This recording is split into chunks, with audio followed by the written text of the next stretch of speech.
Yes, folks, MediaWorks is trying to sell off TV3. Good luck with that. Now, after being in receivership twice already, they're once again in financial difficulty and they still can't figure it out. Every TV network in New Zealand pushes the same left-wing rubbish every day, targeting the same left-wing audience.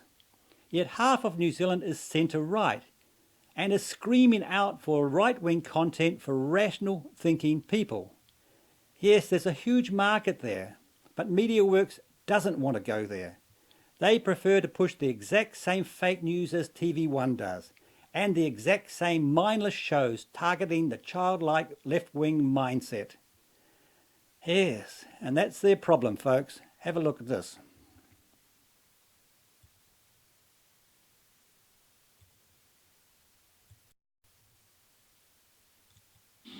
The future of TV3 is on the line after MediaWorks put it up for sale. 520 people are employed in the company's TV business. The news coming as this station is about to turn 30. Lucy Warhurst reports. A proud 30-year history of TV making. From Brotown... Where did you get your clothes from? Oh, mostly my house, but some from the clothesline next door. ...to outrageous fortune. Your family, man, is all style. And, of course, the news. Kia ora, good evening. It's not the first time the station's financial future has made the news. It's been in receivership twice. But this morning, staff crowded around as the announcement was made that MediaWorks TV was up for sale. CEO Michael Anderson says MediaWorks is facing the same challenges as other TV stations globally. We cannot, as the market stands now, find a way to make TV sustainably profitable. That's absolute nonsense. You know there's a market out there. Fox News has tapped into it, and so has Sky News Australia. And we believe it's best for another owner to be able to do that. It begs the question, who? The only local buyer that I see would be Sky, who would close Prime, move that operation to 3, put the rugby on 3, and that might be a viable proposition. Now, why would they do that and be sunk by the rest of your shows? Otherwise, I think we're looking at an overseas buyer. We approached Channel 9. It says it has no interest. Channel 7 says no comment. MediaWorks bosses say it's an unfair market because TVNZ is a state-owned enterprise and doesn't have to pay a dividend to the government. Yeah, they may have a point there, but that's not the real problem. The problem is people do not see any difference between them and TV1. There's simply no point of difference. Yeah, selling TV3 and leaving it as it is simply not an option. A new owner would have to rebrand it and sack most of the employees because there's a definite left-wing culture problem. Can you remember this?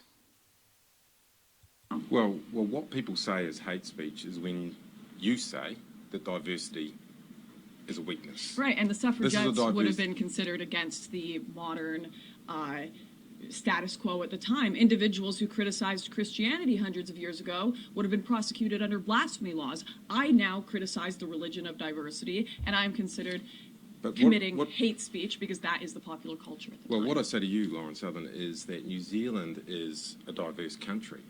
You say diversity is a weakness. This country is known as a melting pot.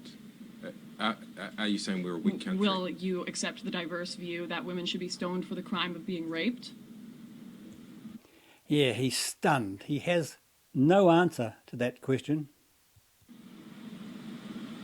Answer the question. Will you accept the diverse view that women should be stoned for the crime of being raped? Because that's what multiculturalism is. You accept all cultures. The question here is... You accept people of all diverse opinions. Is that a view that you believe should be included in this diversity? You're not answering the question. Yes, I am. I'm answering it by asking you, is diversity really a strength if you have to bring in views that are anti-women, views that are anti-democracy, views that are anti-free speech, views that go against everything that has created the most beautiful culture in the world, the West?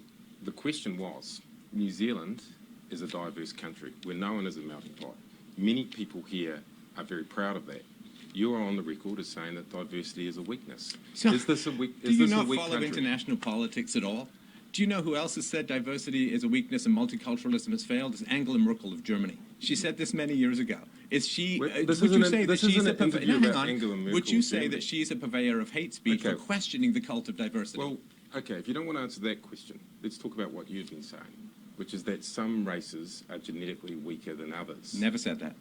Well, what do you say then?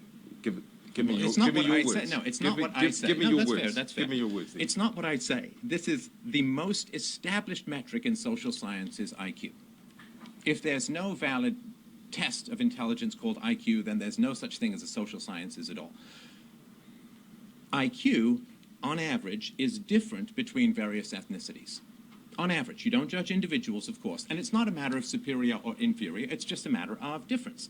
This is well established. It is scientifically backed up by over 100 years of testing. Jordan Peterson has talked about it. I've had the editor of the magazine Intelligence, Dr. Richard Howell. So- Hang on, let me finish. You Yeah. asked me the question. Let me finish answering. I'm just So, trying to. let me- I'm just trying to figure out Yeah, what. let me finish the question, and then you can ask me another one. So this is very, very well established. Now, this is very important to talk about, because as we have more and more of a multiracial society, the IQ tests and the difference that various ethnicities test on that IQ test is highly predictive of how various races are going to do. So you're going to have East Asians who are going to have very high incomes and very high success rates in academics. Let me finish.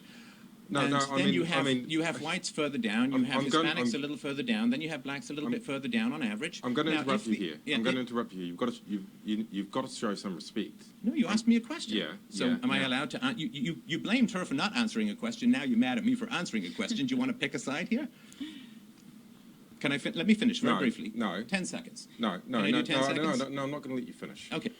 Yeah, so there's the left-wing culture, folks. I don't like your answer, so I'm not going to let you finish. Yes, and MediaWorks wonders why it has problems. Can you remember this? Hey, the last 24 hours have been a bit of a news whirlwind after controversial Canadian speakers Lawrence Southern and Stefan Molyneux landed in New Zealand amid high drama, top secret locations and threats of protests. After they announced a New Zealand speaking engagement weeks ago, there was outrage from Kiwis, and then Phil Goff banned them from all Auckland Council venues. Following backing from free speech advocates, the pair found another location, but just hours after that location was revealed today, that venue did a U-turn and they cancelled the show. After the fiasco unfolded, News Hub's Paddy Gower sat down with the duo.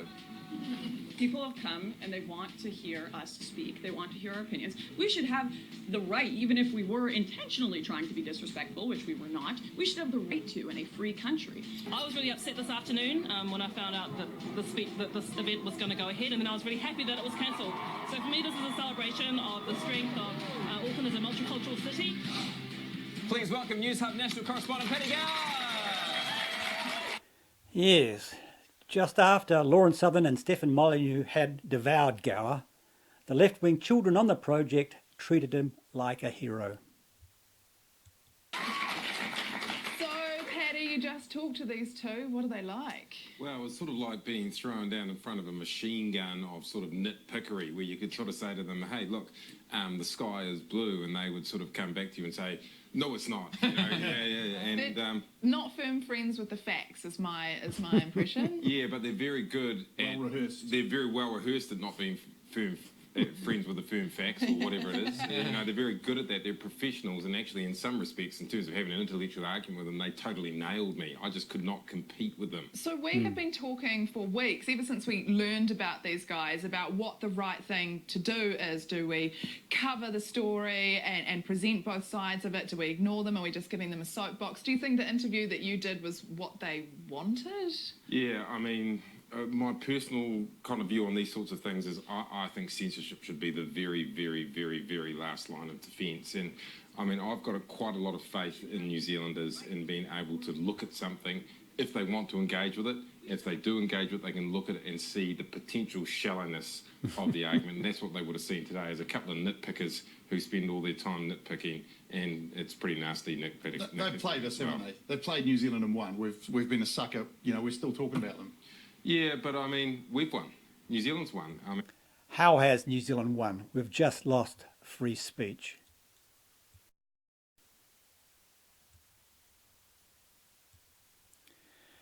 Yeah, and And MediaWorks wonders why it's in trouble. They put a bunch of left-wing children out there at prime time and expect to get a mature adult audience. Now I hope Sky News takes over and brings the Australian model with them and sacks all of these dimwits.